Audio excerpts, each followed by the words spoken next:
Importante destacar es que el VIH, que es el virus de la inmunodeficiencia humana, lo que hace es disminuir los CD4 y posteriormente causar lo que es el síndrome de inmunodeficiencia humana adquirida. VIH no es igual a SIDA, tienen que tener en cuenta eso. ¿Listo?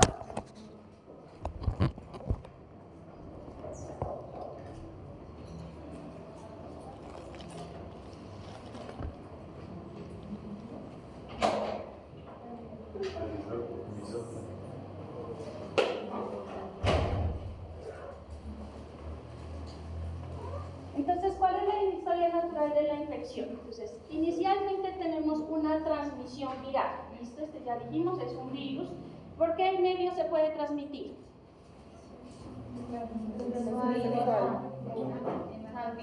Sí. Las relaciones sexuales es una sin protección. Vía sanguínea. ¿Por un beso se podrá transmitir VIH? Si no hay lesiones en la boca y no se comparten lo que es secreciones, sobre todo sanguíneas, no, ¿listo? Eso hay que tenerlo muy en claro y eso es un mito que se trata de quitar, porque a la gente cuando le dice VIH, y hay que tener en cuenta ese diagnóstico nosotros, tener mucho cuidado, porque eso todavía genera mucho tabú en nuestra sociedad. Nosotros no decimos en un paso de revista, cuando tenemos un paciente VIH positivo, en el diagnóstico VIH, o sea, paciente con VIH positivo. Nuestro código es el B24X. Si ustedes van al hospital y escuchan B24X, significa que es un paciente que tiene VIH positivo. ¿Listo? Para que vayan ustedes también afinando el oído y también diagnóstico. Se genera inicialmente un síndrome retroviral agudo. Posteriormente viene la parte de la seroconversión, la infección crónica asintomática y por último el SIDA y la muerte. Ojalá nosotros podamos hacer diagnósticos aquí para dar la parte de los medicamentos y no llegar hasta la muerte. ¿Listo? Ahorita en el mundo pues ya se ha reportado la cura de 3 pacientes a nivel mundial de VIH. Entonces, el tiempo promedio para que se desarrolle desde la infección del virus hasta el SIDA, de 10 años aproximadamente. ¿De qué va a depender eso? De los factores del hospedero. Entonces, ¿en qué estado inmune se encuentra? Su estado nutricional, sus infecciones adquiridas en el pasado.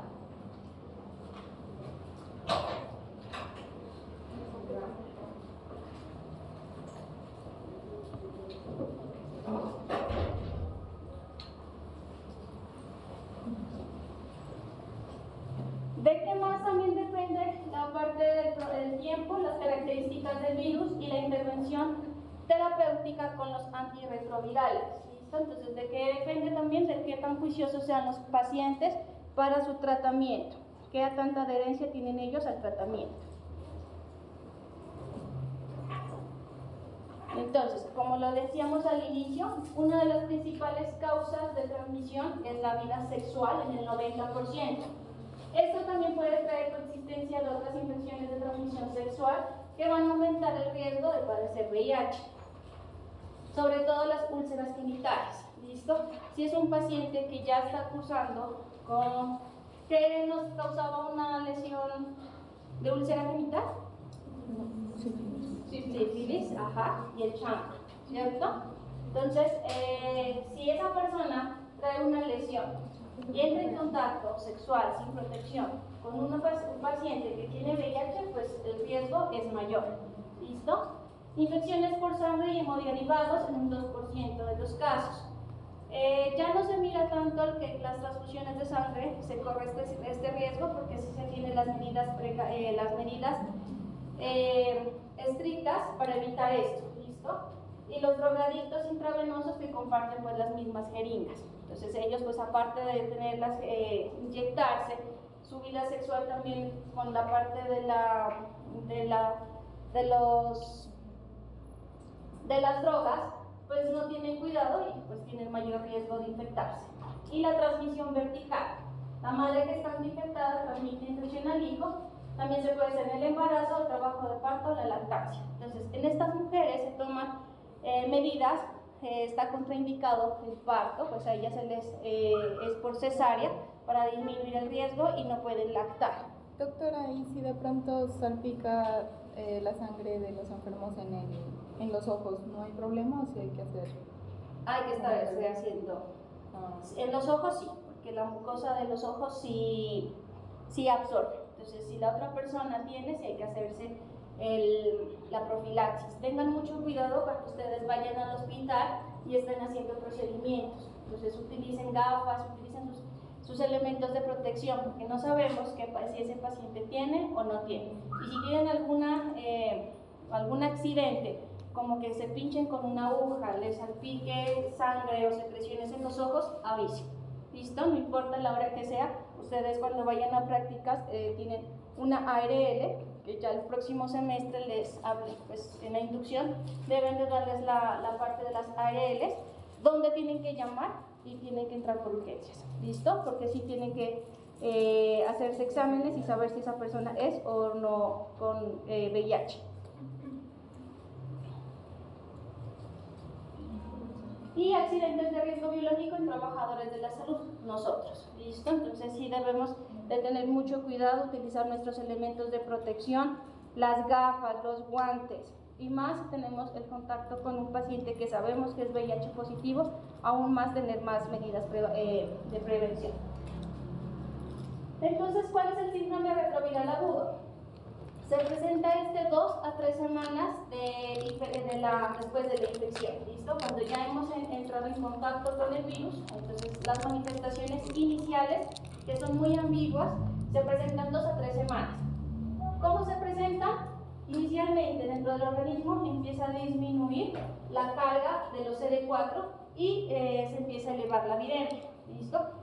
El 50 al 80% de las personas presentan síntomas, pero si se van a dar cuenta, son síntomas que simulan una gripe, entonces fiebre, adenopatías, faringitis, úlceras de la cavidad oral, que a veces las aftas que decimos, las podemos confundir con lo que es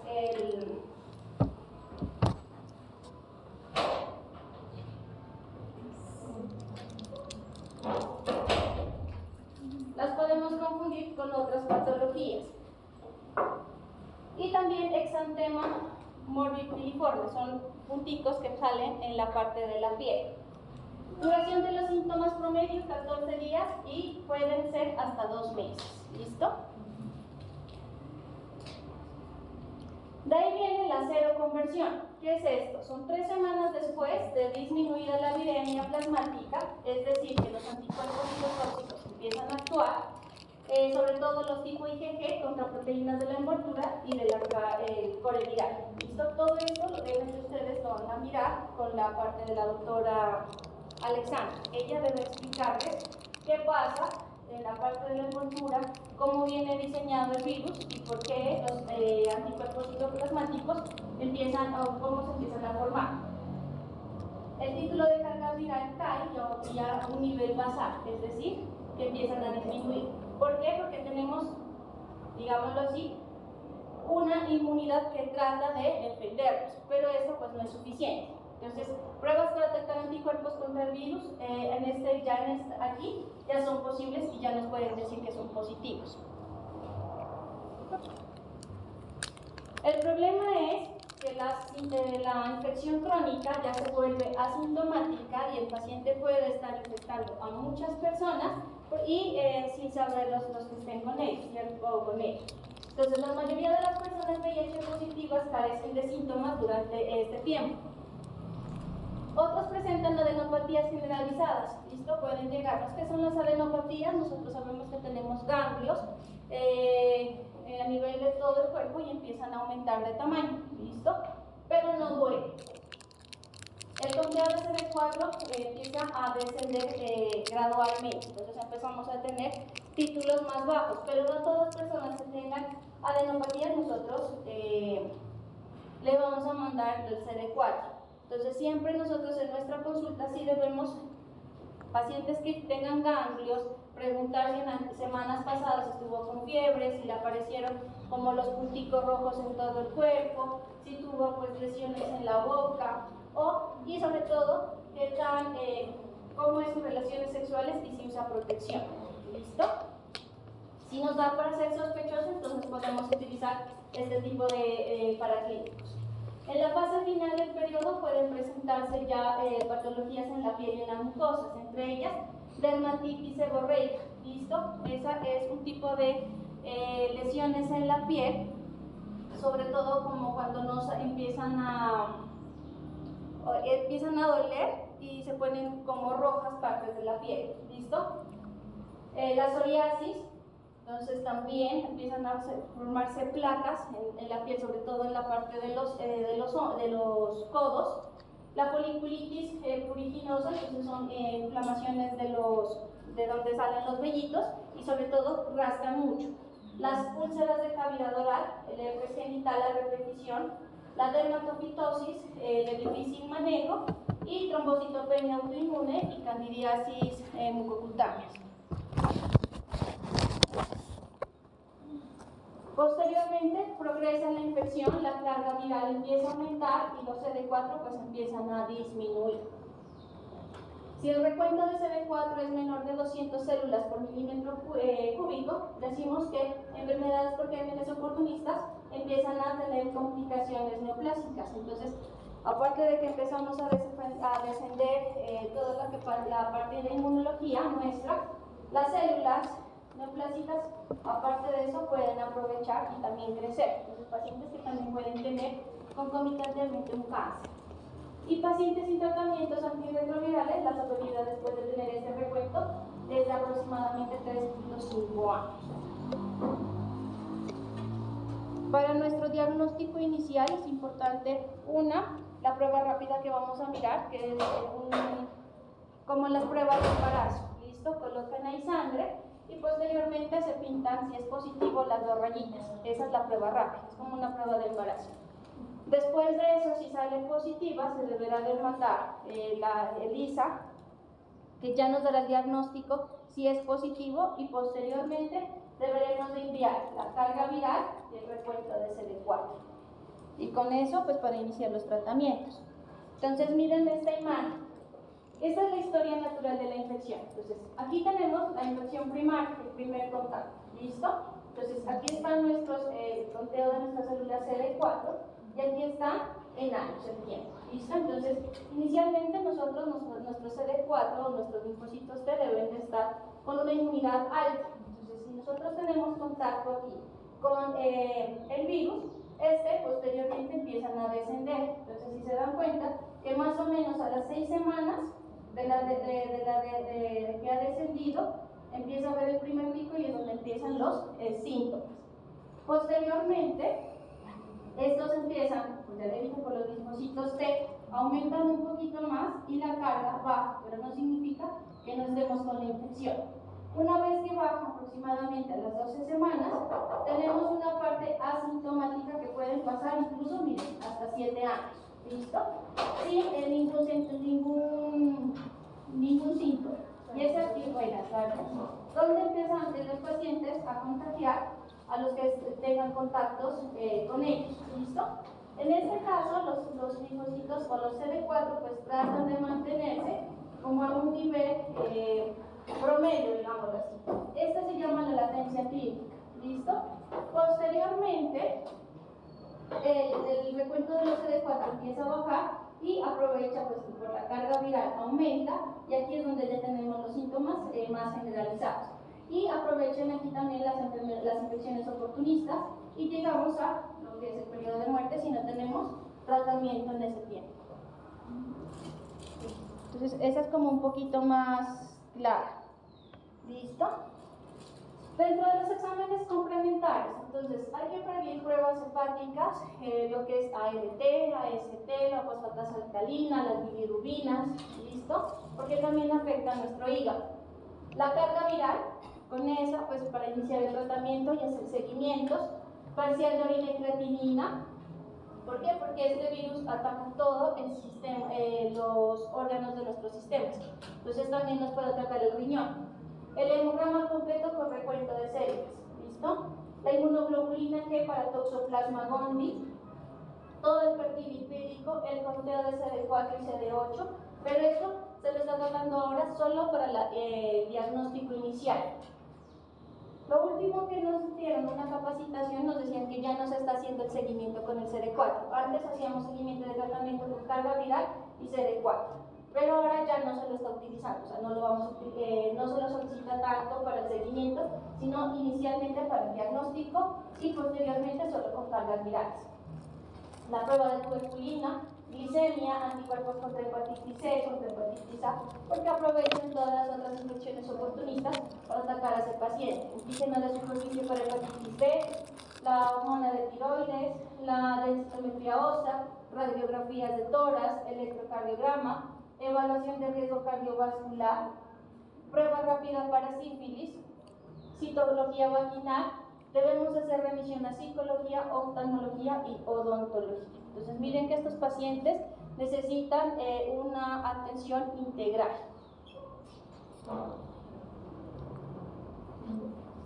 ¿Qué pasa si nosotros nos retrasamos en el diagnóstico? Muchas personas viven infectadas y no saben lo que lo están.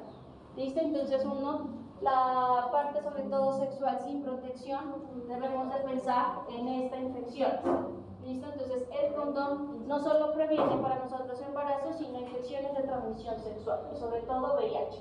¿Por qué es azúcar bendición? O sea, digamos que el doctor como los que tienen que ver con las mucosas, porque están comprometidos o cómo. Porque recuerden que están las lesiones que pueden hacer, entonces ellos se les debilita y se les puede empezar a caer los dientes. Y la densitometría también empiezan a disminuir la parte de calcio y también pueden tener lo que es osteoporosis. Por eso el conocimiento del estado serológico con respecto al VIH es uno de los aspectos clave para detectar la propagación de la epidemia. ¿Listo?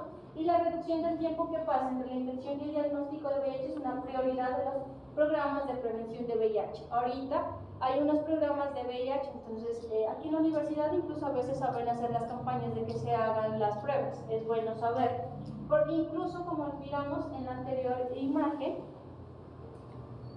uno puede más o menos ser detectada una vez la exposición más o menos a las 6 semanas. ¿Listo? A partir de la 6ª semana nosotros ya podemos, si estamos, pues desafortunadamente tuviésemos ese contacto con ese virus, a las 6 semanas ya podemos tener un positivo. ¿Listo? Una prueba positiva. Entonces es importante que nosotros nos estemos haciendo la prueba de VIH. En las maternas se los mandan cada 3 meses, cuando ustedes pasemos por programas de promoción y prevención. Y en los otros programas de PAPER, entonces no sé si ustedes ya han estado en los programas de juventud de sus EPS. Hay unos que son juventud, adolescente. En esos también cada año les empiezan a enviar las pruebas de VIH. La evaluación clínica, pues debemos de revisar muy bien la situación clínica del paciente. Si ya estamos frente a la sospecha, o la prueba rápida salió positiva y el Western blot también, vamos a mandar lo que es la carga viral de VIH y el estudio de resistencias. ¿Listo? La inmunológica, pues vamos a pedir el recuento de linfocitos CD4, el estudio de infecciones, sobre todo de hepatitis B y tuberculosis. Comorbilidades, pues son las cardiovasculares, como por ejemplo la obesidad, pacientes que sean hipertensos, que sean diabéticos, nos da el riesgo cardiovascular. Riesgos también pacientes que tengan problemas hepáticos, sobre todo por las hepatitis, ¿listo? Renal y la parte ósea. Debemos iniciar lo más pronto posible, hecho el diagnóstico, los antirretrovirales, que el próximo semestre en farmacología pues los van a conocer un poco más y posteriormente van a tener ustedes la oportunidad de conocer lo que son las guías con medicina interna y en inmunología, que es en infectología. ¿Listo? Ahí van a tener la oportunidad de estudiar mucho más a fondo los protocolos y los medicamentos que se envían para esta infección. Y el tratamiento de coinfecciones y comorbilidades, debemos de tratarlas porque si no, los pacientes prácticamente a veces mueren es por otras infecciones más que por el VIH. El VIH, para la muerte de un paciente con un síndrome de inmunodeficiencia adquirida, pasarían 10 años. pero su carga inmunológica es tan baja que cualquier infección, una gripa, una neumonía, sus pacientes son fatales, ellos mueren más por eso. La evaluación clínica, pues importante, la historia clínica, la anamnesis, el examen físico y las pruebas complementarias pues nos ayudan a decidir si el paciente amerita intervención terapéutica o no. El nivel de linfocitos TCD4, además de sugerir el momento de iniciar el tratamiento antirretroviral, nos indica también la necesidad de instaurar o no la profilaxis de las infecciones oportunistas. Aunque como les digo, ahora solamente se lo está utilizando el CD4 para el diagnóstico, más no ya para el seguimiento. ¿Listo? Eso es como a grandes rasgos, porque hay muchas cosas que ustedes todavía necesitan de bases para conocerlas, y entre esas las van a aprender el próximo semestre y medicina interna. Lo que sí es importante es que con la doctora Alexandra sí conozcan muy bien el ciclo y cómo está constituido. De eso depende para que ustedes entiendan cómo es que actúan los retrovirales. ¿Listo?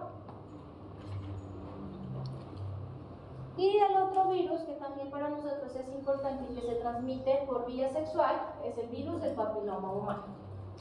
¿Qué han escuchado de este virus? Que los hombres se lo pasan a la mujer. Sí. Los caballeros son los que lo pasan a las mujeres. ¿Qué causan en las mujeres? Cáncer de cuello uterino. ¿Y en los caballeros? ¿Solo será que causan las verrugas o será que también causa algo más? ¿En dónde? Sí.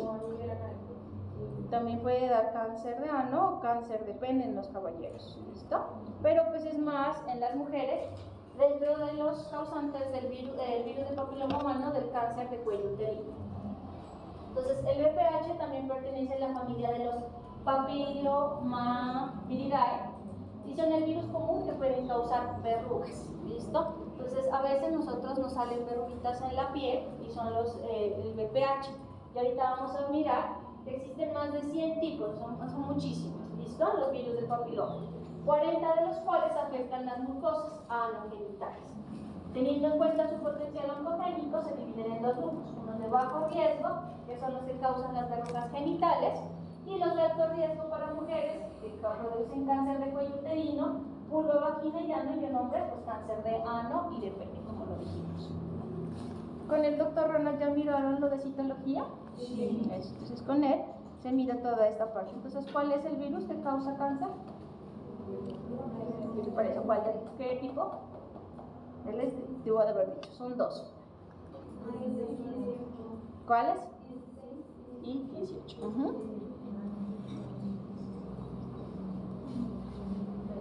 Entonces aquí están. Aquí hay más, ¿listo? Entonces los de bajo riesgo.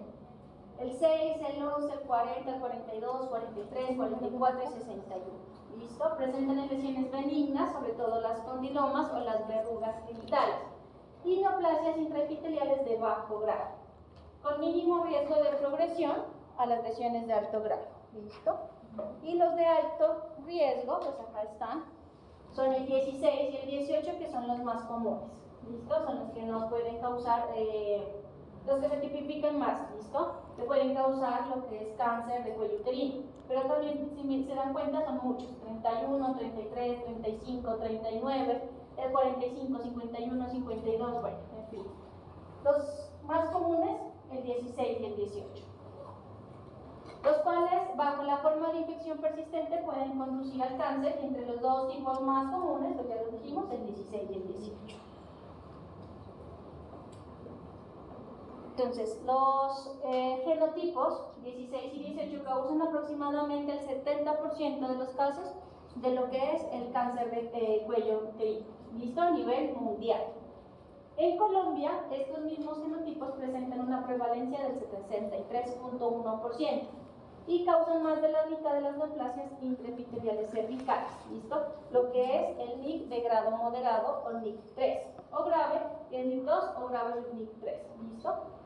O ya nos puede llevar al adenocarcinoma in situ. Entonces, por eso también es muy importante la parte de la citología, y ahora a partir de los 30 años se hace a nivel sanguíneo la prueba de papiloma humano. ¿Listo? El 91% de las muertes causadas por cáncer asociadas con la infección por VPH son de origen cervical. Son muy agresivos y se diseminan muy rápidamente. Entonces, el virus del papiloma humano, la infección persistente por VPH puede provocar lesiones precancerosas, como neoplasias intraepiteliales cervicales, NIC2 o NIC3, o adenocarcinomas incisos. Entonces, miren aquí, en esta imagen, tenemos lo que es el cuello normal, ¿listo? Miren, sin ninguna lesión, brillante. Posteriormente, pues tenemos aquí el NIC1, y ya se empiezan a mirar como las lesiones, como estilo, pues, verrugas en el cuello. NIC2 y NIC3 y el cáncer, ¿listo? Ya lo empieza a deteriorar.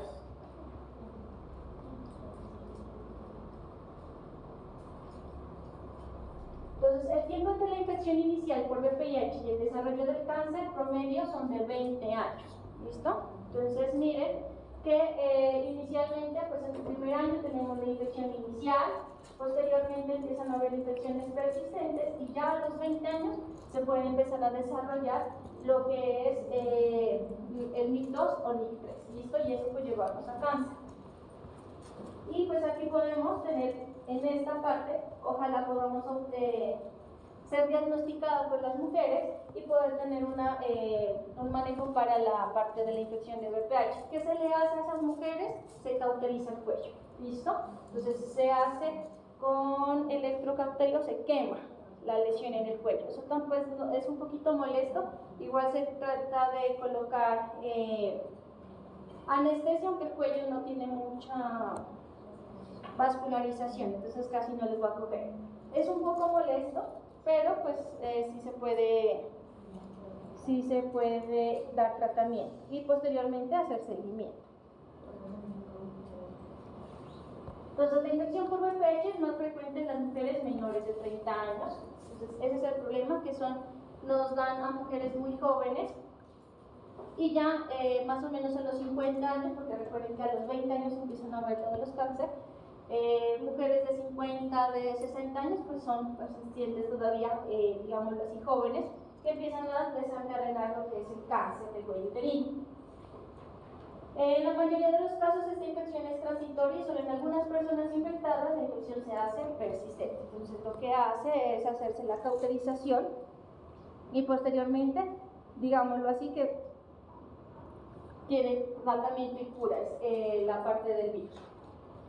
Factores de riesgo: las enfermedades de transmisión sexual como la clamidia trachomatis y el virus del herpes simple tipo 2. Entonces, si esas mujeres también presentan este tipo de infecciones, hace mayor incrementa el riesgo de padecer VPH y de cáncer. Las mujeres fumadoras incrementan el riesgo de cáncer de cuello uterino. El uso prolongado de anticonceptivos orales por los cambios hormonales también. La alta paridad, mayor de 7 hijos. Pacientes con VIH, alteraciones del sistema inmune, como miramos en la anterior presentación, y la edad de inicio de actividad sexual, como el número de parejas, también hace el riesgo de VPH. Gran multíparas sí hemos tenido. Yo he visto una mujer de 43 años con 9 hijos, 9 embarazos. ¿9 o no? Mentira, la más joven. 15. Fue una viejita que me llegó, pero ya era viejita, tuvo 15 hijos. Y jóvenes, sí, o sea, esos van a mirar en los pueblos. Sí. Sí. Posteriormente saben llegar con desprendimiento del útero, la parte de los hijos. Aunque ahora pues, yo creo que en las generaciones futuras, ¿no? Porque ya las mujeres prefieren tener 1, máximo 2 hijos. O perros. A excepción de las venezolanas, ¿no? Son jóvenes que llevan 4 o 5 hijos. Dentro de la epidemiología, entonces del papiloma, según los datos epidemiológicos y biológicos, se estima que el VPH causa el 100% de los casos de cáncer de cuello uterino. Entonces, mire que el factor predisponente para cáncer de cuello uterino es el VPH. El 90% de los casos de cáncer anal, pues esto es más frecuente en los caballeros, sobre todo en homosexuales. 40% de los cánceres de órganos genitales externos, como de vulva, vagina y pene, y el 12% de los orovarios, sobre todo por las prácticas de sexo oral. ¿Listo? Entonces, importante que tengan en cuenta, este es el único virus que no nos protege, el condón. Frente a las otras infecciones, el condón nos protege contra sífilis, herpes y VIH. Pero a pesar de utilizar condón, el virus del papiloma humano sí se transfiere. ¿Listo? Entonces, se ha iniciado pues, la parte de la vacunación para disminuir la morbilidad y la mortalidad por cáncer de cuello uterino y se han propuesto 3 dosis. Lastimosamente, no ha tenido muy buena acogida y estas se las deben hacer a las mujeres jóvenes a partir de los 13 años, son las que reciben las primeras dosis de vacunas. Todavía hay tabús y hay muchas mamás que no permiten la vacunación del virus de papiloma humano. Entonces, ¿cuál es la vacuna? Una vacuna recombinante tetravalente contra el virus del papiloma humano, sobre todo pues, por los tipos más comunes, que son el tipo 6, el 11, el 16 y el 18, pues abarcan los dos que nos producen el mayor porcentaje de cáncer de cuello uterino. El esquema completo de vacunación contra el VPH comprende la aplicación de 3 dosis, ¿no? Entonces el esquema 0 a los 2 y a los 6 meses. Y la respuesta inmunológica es mayor en niñas menores de 15 años, o sea, por eso es menores a los 13 años se aplica las dosis. Si a uno le colocaron pues, cuando tenía los 3 solamente 2 dosis, o sea, ahí tendría que repetir otra vez el esquema o sea, ya simplemente sería el refuerzo. Solamente los niños, claro,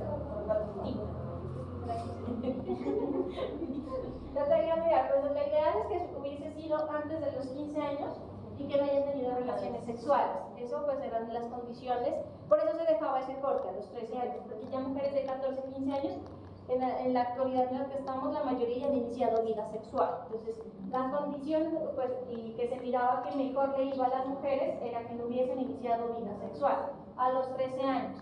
Ya con vida sexual, pues la vacuna ya no es que haga el mismo efecto real. O sea, la parte de los anticuerpos ya no son tan altos como si se hubiesen aplicado en el esquema y en el tiempo que se necesitaba. Que así se la pueden colocar si algo nos protege, pero ya no con la misma intensidad de si hubiese sido en esas condiciones. Entonces, miren, aquí están las verrugas.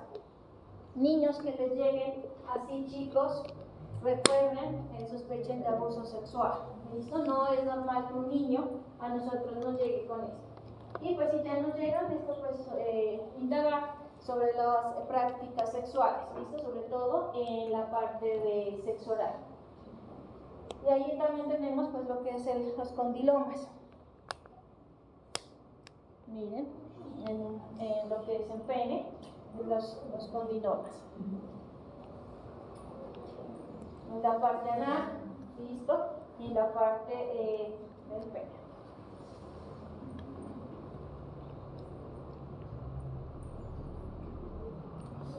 ¿Listo?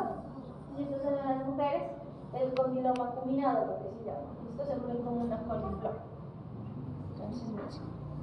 Entonces, ¿listo? Igual la charla de hoy eran corticas estas dos. ¿Preguntas, dudas? ¿No? ¿Qué es el cáncer de pene? ¿Qué es el cáncer de pene? No. Si ya sale positivo, necesita hacerle seguimiento. Está por la parte de los que les digo, de las citologías. Pero le cortarían y la uretra quedaría más corta. Sí, después se hace seguimiento solo con pruebas de sanguíneo. Por eso las está haciendo ahora a partir de los 30 años. Se empieza a hacer. Con esto pues culminaríamos la cuarta unidad, ¿cierto? Ahorita les comparto y ya les mandé la parte de... se transmite a pesar de que es el preservativo. ¿Alguna algún método o alguna manera como para protegerse? ¿Y por qué se sigue transmitiendo? Igual este es un virus, ¿listo? Todos los virus tienen una facilidad de replicación para de persona a persona, ¿listo? Y sobre todo en sangre. Más que todo es por prácticas sexuales. ¿Qué nos ayuda a proteger? Una, la vacuna. Por eso se promueve mucho en las mujeres la vacuna antes de iniciar las relaciones sexuales. Y posteriormente lo que es la citología, porque ahí uno se puede dar. Lo ideal es que nosotros hagamos, si ya tiene una paciente virus de papiloma humano, lo ideal es que nosotros logremos hacer diagnóstico aquí. ¿Listo? ¿Por qué? Porque ahí se hace la cauterización y si no, se alcanza a quitar lo que es el cuello uterino. ¿Listo? Entonces, por eso es importante tanto el examen de BPH en sangre y las citologías. Esa es la forma de nosotros llegar a tiempo. Porque si no nos hacemos la prueba y dejamos y tampoco se hace citología, pues a los 20 años que ya nos llegue con un cáncer, sobre todo ya nos llegan es porque han hecho metástasis. Y el cáncer de cuello uterino hace metástasis en pulmón, lo hace a nivel de cerebro también. Entonces ya ahí ya no hay mucho que hacer. ¿Qué se recomienda? Pues ser tener prácticas sexuales con responsabilidad. Sobre todo evitar la promiscuidad, es lo que nosotros recomendamos mucho. Porque como les digo, el BPH, así utilicen condón, sí se pasa. Es la única. Los otros y con condón, tanto lo que es VIH y todas las patologías que miramos la anterior semana, sí se pueden disminuir. ¿Listo? Se pueden prevenir. Entonces, chicos, el parcial queda para el lunes 13 a las 3 de la tarde. Entonces, de una vez les voy a mandar la presentación a ellos para que se las compartan por si